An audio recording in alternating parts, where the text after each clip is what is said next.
The Kent-based theatre company Transport are touring the UK with 1001 Nights. The production opens at the Quarterhouse, and joining us on the phone now is director Doug Rintoul. Thank you for coming on the show, Doug.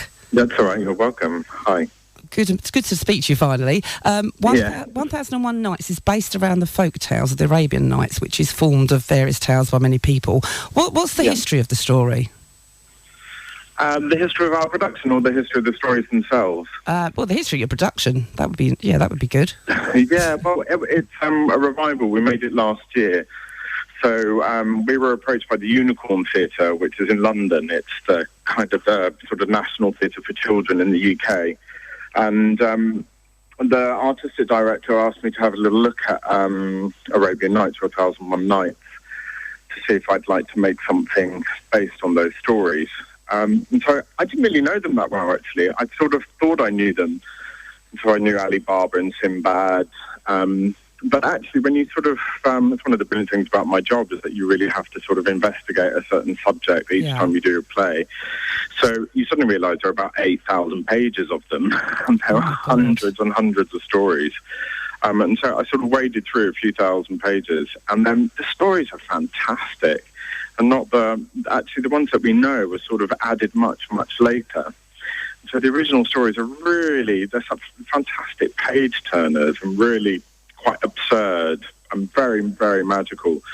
And so I said, yes, I'd love to make a piece based on those tales. But our piece is quite a contemporary take on them.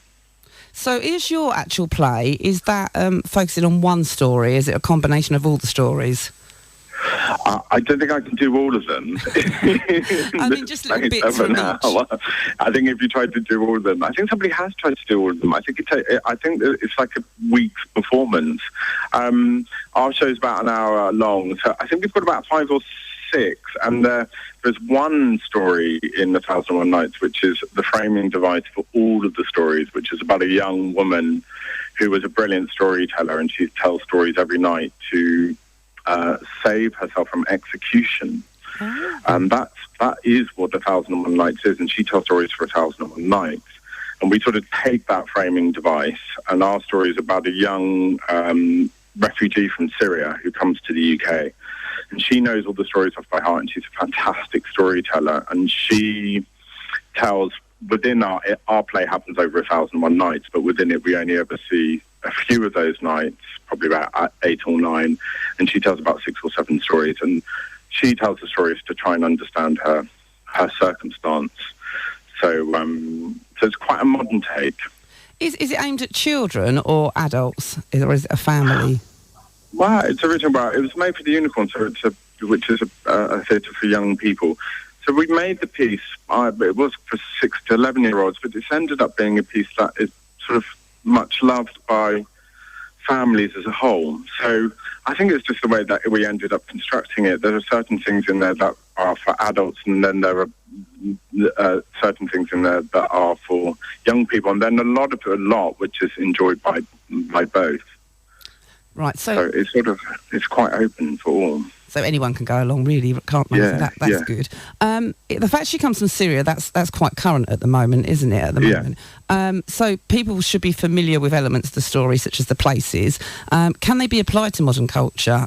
You've actually done it in that way, really, haven't you? We have. Yeah, I think the really brilliant thing about 1001 Nights and Arabian Nights we don't really know about is that they were folk stories. They were never really written down. They're suddenly. You get in the 8th century, you sort of get the first versions are written down, but they're constantly changing. And the brilliant thing about them is that they've always been used to reflect on the world that we live in. In fact, in the Middle East, no one would ever dream of doing them in their original version. They've always been oral, and they've always been a way of trying to understand our contemporary world. So in many ways, we're sort of following that tradition. Yeah. Yeah. So with the fact she's from Syria and she's come to the UK, and there's an election loom and immigration being one of the main points, it's quite current within the UK, isn't it? Because it's sort of that's what's happening at the moment, isn't it? People are coming over here from Syria. So we've kind of rather brilliantly. I mean, it was a bit of a battle, but it was about 7 or 8 months ago. We actually agreed to help the UNHCR we agreed to take, I think it's about 500 families from Syria, the sort of families who are in the most desperate need. And we look at the situation of, particularly of children in the refugee camps in Jordan and Turkey, it's pretty awful. So, I mean, what we're doing is I think it's only about 500 families, which is a drop in the ocean. I think there are over 1 million children who are refugees from Syria. And I think the country's population is only about 30 million. So you're talking about a huge percentage of that population of that country is now displaced. I think altogether about 6 million, there were 6 million refugees from Syria. So 500 families in the UK is really small. So you're starting tomorrow at the Quarter House. How long are you going to be there for? Hello? Are you still there? We've lost. I think we're losing you at the moment. Hello. You start tomorrow at Quarter House. How long is it going to be? Yeah, we're there for a few days. We're in our third week of our tour. Yeah. So we're doing 8 weeks touring altogether, and we come back to London to the Unicorn for a couple of weeks as well.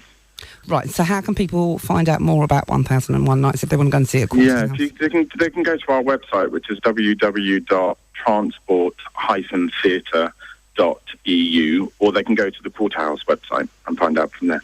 Brilliant. Right, okay, good luck with that, and thanks for talking. That's brilliant. It sounds very interesting, and I've never read, you've read some of the stories, but not all of them, so it looks very interesting. It's a family show, and it's very current at the moment, so have a brilliant time with it, and good luck with that, and thank you for Thanks very much. Bye-bye. Excellent. Have a great day. Thank you. Bye. Bye-bye.